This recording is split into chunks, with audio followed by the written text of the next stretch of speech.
الحسین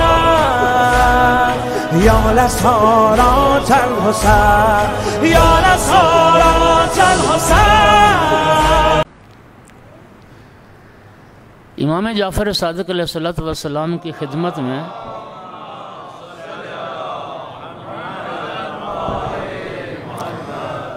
کسی نے عرض کی کہ ابن رسول اللہ، آپ سلمان فارسی کو بڑا یاد کرتے ہیں. امام نے فرمایا لا تقولوا سلمان الفارسی ولکن قولوا سلمان المحمدی. فارسی نہ کہو، سلمان محمدی کہو، لأنہ منا اہل البیت،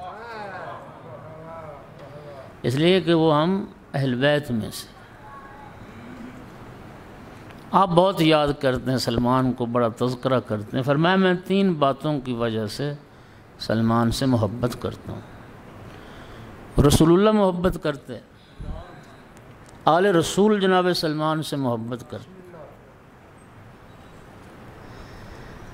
بڑی خوبصورت روایت ہے، مرحوم مجلس نے بہار میں ذکر کیا کہ جناب سلمان نبی کریم کے روبرو بیٹھے تھے، سامنے بیٹھے تھے. ایک عرابی آیا اور یوں پکڑ کے نا تو گھسیٹ کے ایک طرف کیا اور خود وہاں بیٹھا.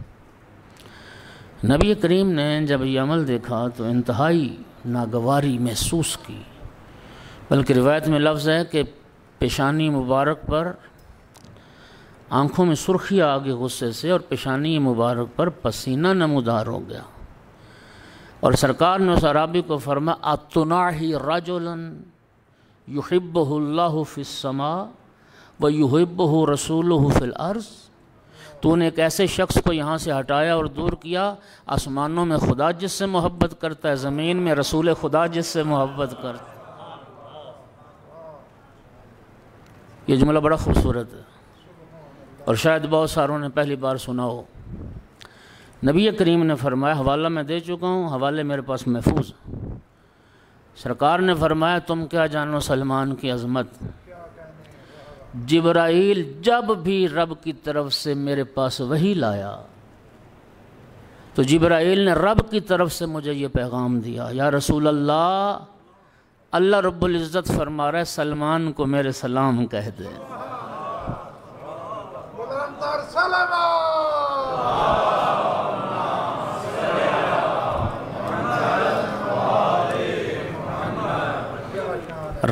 رب جسے سلام بھیجوا.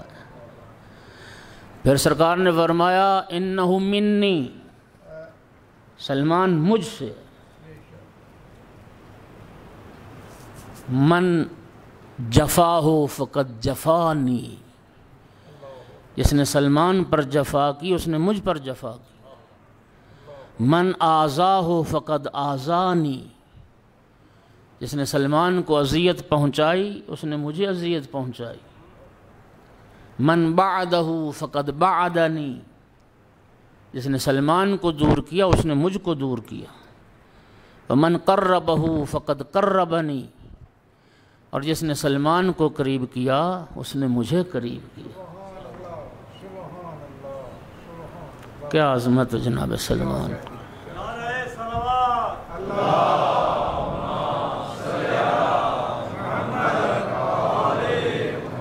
منافقین، میں نے اس دن بھی شاید عرض کیا کہ مدینہ میں نبی کریم کے زمانے میں قرآن یہی کہتا ہے یا مومن رہتے تھے یا منافق رہتے تھے، اور جناب سلمان کو بڑی اذیت پہنچاتے تھے. حق ولایت امیر المومنین علیہ السلام کے سرسخت مدافع، اہل بیت پیغمبر کے انتہائی سرسخت وفادار، اور بڑا سامنا کرنا پڑتا تھا. لوگ اجمی، چونکہ آپ جانتے ہیں کہ وہ تو تعصب کی ماری ہوئی قوم تھی، وہ عربوں کے علاوہ کسی کو وہ سمجھتے تھے کہ ہم سب سے اشرف ہیں، ہم قریش، اور ہم چونکہ قبائلی تعصب انتہا کا پایا جاتا تھا. نبی کریم نے تو بڑی کوشش کی، رسول اللہ نے تو فرمایا تھا کہ کسی عربی کو اجمی پر کوئی فضیلت حاصل نہیں، اور کسی گورے کو کالے پر کوئی فضیلت حاصل نہیں۔ معیار فضیلت صرف تقوی۔ بیٹھے تھے سارے بڑے بڑے قریش اور اپنا نسب بیان ہو رہا تھا، اور یہ بھی صرف سلمان کو اذیت کرنے کے لیے کہ میں قریش کے فلاں خاندان سے ہوں اور میں قریش کے فلاں قبیلے سے ہوں، اور جب سلمان کی باری آئے گی تو کیا کہے گا؟ میں مجوسی خاندان سے ہوں۔ ہر کسی نے اپنا قبیلہ اور اپنا حسب و نسب اپنا بیان کرنا شروع کیا، تو جناب سلمان کی باری ہے تو کہا آپ بھی اپنا حسب و نسب بیان کریں۔ جناب سلمان نے فرمایا کہ سنو، میرا حسب نسب یہ ہے، انا سلمان ابن عبداللہ، میرا نام سلمان ہے، میں اللہ کے ایک بندے کا بیٹا ہوں۔ کنت مملوکا فعاتقنی اللہ بمحمد، میں غلام تھا، اللہ نے اپنے محبوب کے صدقے میں مجھے آزاد کروایا۔ کنت ضالا فہدانی اللہ بمحمد، میں گمراہ تھا، اللہ نے اپنے محبوب کے صدقے میں مجھے ہدایت کر دی۔ سلیمان محمدی بلند الصلوات۔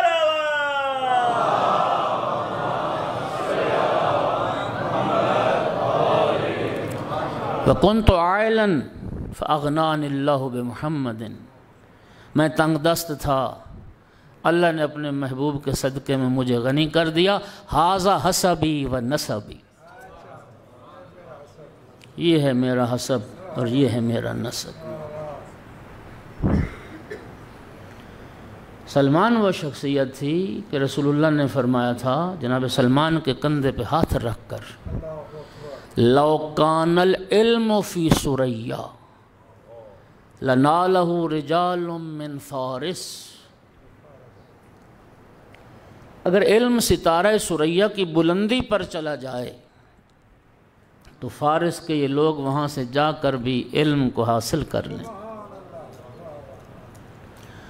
مولا امیر المومنین نے فرمایا کہ سلمان کے پاس اول و آخر کا علم ہے۔ اب ذرا یہ جملہ سنیے، امام جعفر صادق علیہ السلام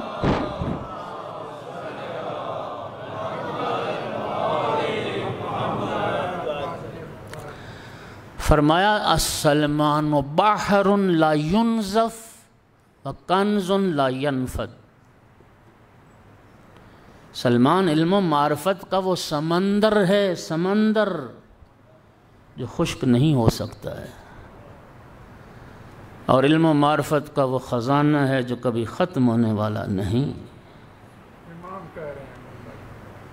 رسول اللہ فرماتے تھے میں نے سلمان کو علم منایا، علم بلایا، علم الانساب عطا کیا ہے۔ اللہ اکبر۔ سلمان جانتے تھے کہ کس مومن پر کیا کیا مصائب آنے والے ہیں۔ علم البلایا کن حوادث اور کن واقعات سے گزرنے والا ہے، علم المنایا کون کیسے مرے گا، یہ علم عطا کیا۔ انصاب کا علم عطا کیا سلمان کو، سلمان جانتا تھا حلالی کون ہے اور حرامی کون۔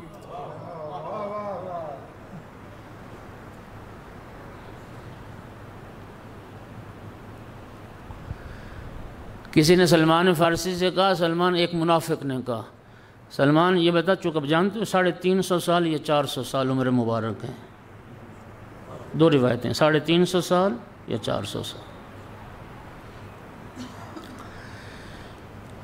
کسی نے کہا سلمان یہ بتاؤ کہ تمہاری داڑھی بہتر ہے یا کتے کی دم بہتر؟ اذیت، کیا علم تھا، کیا جواب ہے۔ جب پوچھا کہ تمہاری داڑھی بہتر ہے یا کتے کی، تو کہا سنو، کہتا ہے میں اگر اپنے اس داڑھی کے ساتھ قیامت کے دن پل صراط سے گزر گیا تو میری داڑھی بہتر ہے، اگر اس داڑھی کے ساتھ قیامت کے دن پل صراط سے نہ گزر سکا تو پھر کتے کی دم بہتر۔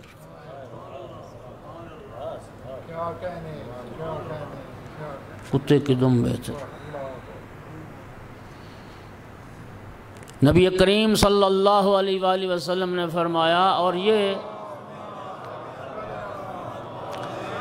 روایت فریقین کے ہاں ہے، مولانا طارق جمیل بڑا پڑھتے ہیں اس روایت کو، اور دوسرے نبی کریم فرماتے تھے ان اللہ امرنی بحب اربعہ، اللہ نے مجھے 4 بندوں سے محبت کرنے کا حکم دیا ہے۔ اللہ اپنے محبوب کو حکم دے رہا ہے 4 بندوں سے محبت کرنے کا۔ یا رسول اللہ وہ کون خوش نصیب ہیں جن سے محبت کرنے کا اللہ آپ کو حکم دے رہا ہے؟ فرمایا اللہ نے مجھے علی سے محبت کرنے کا حکم دیا۔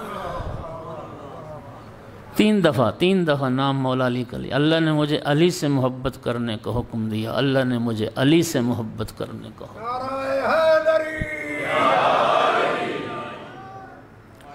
دوسرا فرمایا سلمان، اللہ نے مجھے کہا سلمان سے محبت کرو۔ تیسرا ابو ذر، اللہ نے مجھے ابو ذر سے محبت کرنے کا حکم دیا۔ اور چوتھی شخصیت مقداد، یہ ہیں حق 4 یار۔ نعرہ حیدری، محمد بلندر صلوات۔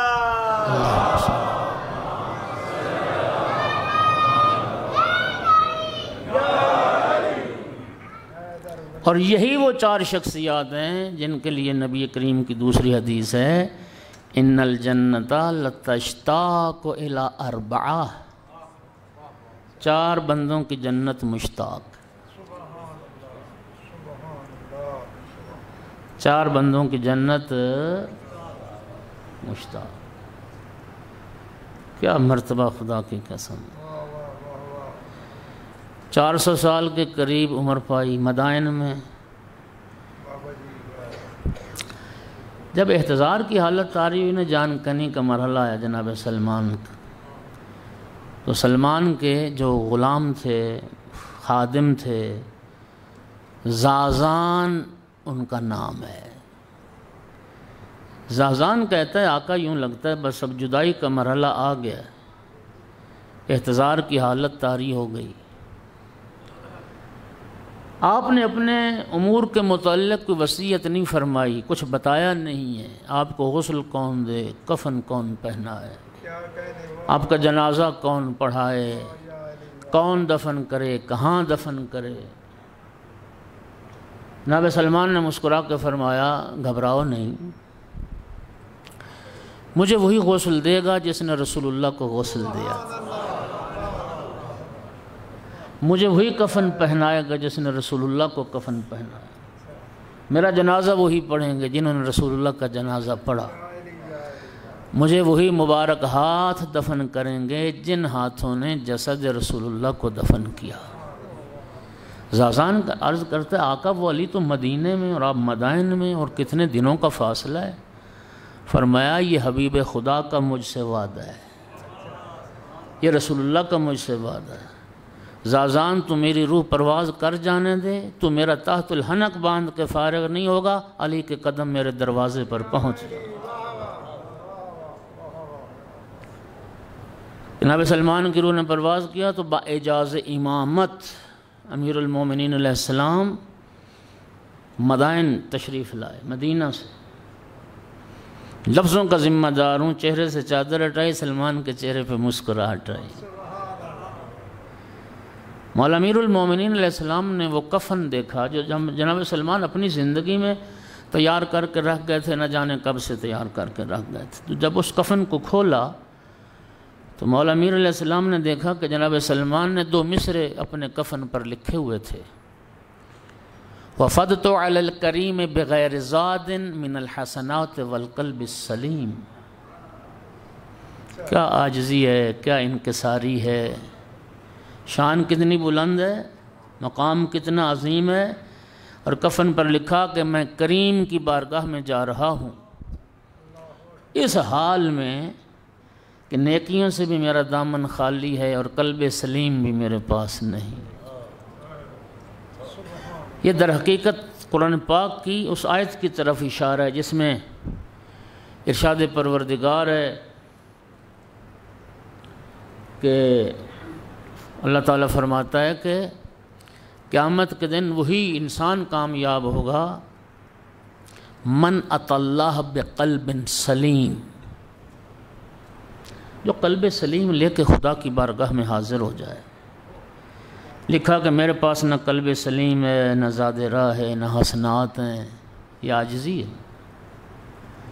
مولا امیر المومنین علیہ السلام نے جب یہ شعر پڑھا، اپنے دست مبارک سے 2 مصرع سلمان کے کفن پر لکھے، اسی ردیف اور قافیے میں، اور کیا قدردانی فرمائی مولا امیر المومنین۔ مولا امیر المومنین علیہ السلام نے لکھا حمل الزاد اقبح کل شیء اذا کان الوفود علی الکریم، سلمان جب کریم کا مہمان بننا ہو تو زاد راہ گھر سے اٹھا کے لے جانا سب سے کبھی بات ہوا کرتی ہے۔ سلمان نے لکھا نا کہ زاد راہ میں سے میرے پاس کچھ بھی نہیں، نہ نیکیاں ہیں نہ قلب سلیم ہے۔ مولا نے لکھا تو کریم کے پاس جا رہا ہے، تو کریم کا مہمان بن رہا ہے، اور جب انسان کسی کریم کا مہمان بنتا ہے تو زاد راہ کھانا پینا گھر سے لے کے جانا سب سے قبیح بات ہوا کرتی ہے۔ کیا عزت افزائی! ایک صلوات پڑھو محمد والے۔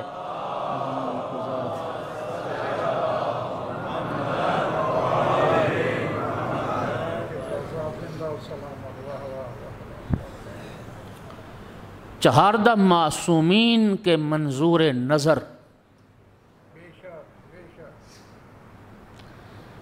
بات کہاں سے شروع ہوئی کہ چھٹے امام سے کسی نے پوچھا آپ سلمان کو بہت یاد کرتے ہیں، فرمایا 3 باتوں کی وجہ سے۔ پہلی بات، سلمان مولا کی مرضی کو اپنی مرضی پر ترجیح دیتا ہے، نہیں ذرا گہرائی میں جائیں، اور یہی تشیع، یہی شیعت۔ شیعت اسی کو کہتے ہیں انسان اپنی ذات کی نفی کرے، میں کیا ہوں، میری حیثیت ہی کیا ہے۔ کل پرسوں بھی میں نے شاید کہا آج کل شیعت یہ ہر بندہ تو اپنا عقیدہ لیے پھرتا ہے، میں ایسا اور میری مرضی اور میری رائے، تیری رائے کیا ہے؟ سلمان مولا کی مرضی کو اپنی مرضی پر ترجیح دیتا ہے، میں اس لیے سلمان سے محبت کرتا ہوں۔ دوسری، حبہ للفقراء والمساکین، امام فرماتے ہیں سلمان فقراء سے، غرباء سے، مساکین سے محبت کرتا ہے، عمراء کو، صاحبان ثروت دولت کو جوتے کی نوک پر رکھتا ہے، غریب سے دوستی کرتا ہے۔ اور تیسری فرمایا جس وجہ سے ہم سلمان سے محبت کرتے ہیں، حبہ للعلم والعلماء، سلمان علم دوست ہے اور علماء دوست ہے، علم و علماء سے محبت کرتا ہے۔ اس کا نتیجہ کیا نکلا؟ نتیجہ یہ نکلا کہ علم دوست اور علماء دوست لوگ،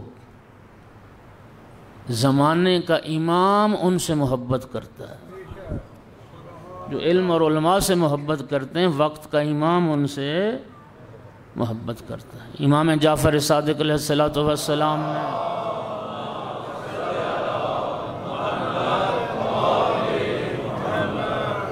ارشاد فرمایا ان اللہ یحب بغاة العلم، امام محبت نہیں کرتا، اللہ محبت کرتا ہے۔ طالبان علم سے، علم کے جو چاہنے والے ہیں، اللہ ان سے محبت کرتا ہے۔